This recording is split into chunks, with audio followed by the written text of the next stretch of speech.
महाड तालुक्यातील भावे पिंपळदरी येथे एका किरकोळ वादातून 2 गटात मारहाण झाल्याची घटना समोर आली आहे। याबाबत महेंद्र किसन नरवळकर यांनी महाड एमआयडीसी पोलीस ठाण्यात 6 जणांविरोधात तक्रार दाखल केली आहे। सविस्तर माहिती अशी की फिर्यादी आणि त्यांचा मुलगा शौर्य हे घराच्या पाठीमागील जागेवर शेवग्याचे आणि फुलाचे रोप लावत असताना यातील प्रमुख आरोपी हे जागेच्या भोवती लावलेले पत्रे लावल्याचा राग मनात धरून आरोपी यांनी सुरुवातीला शिवीगाळ आणि दमदाटी करण्यास सुरुवात केली। त्यानंतर प्रमुख 2 आरोपींनी फिर्यादी आणि त्यांच्या पत्नीला मारहाण करून मोठी दुखापत केली।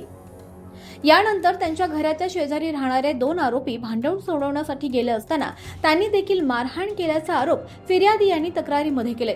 फिर्यादी महेंद्र नरवळकर यांच्या तक्रारीनंतर महाड एमआयडीसी पोलीस ठाण्यात आरोपी रवी संजय पवार, संजय दगडू पवार, रमा संजय पवार, संदीप संजय पवार, नरेश पवार, प्रदीप पवार सर्व राहणार भावे पिंपळदरी यांच्या विरोधात भारतीय न्याय संहिता कलम 118(1), 189(2), 191(2), 352, 351(2), 115(2) याप्रमाणे गुन्हा दाखल करण्यात आला।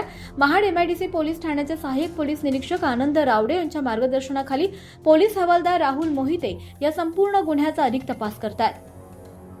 जागृत महाराष्ट्रासाठी रामदास चव्हाण, महाड, रायगड।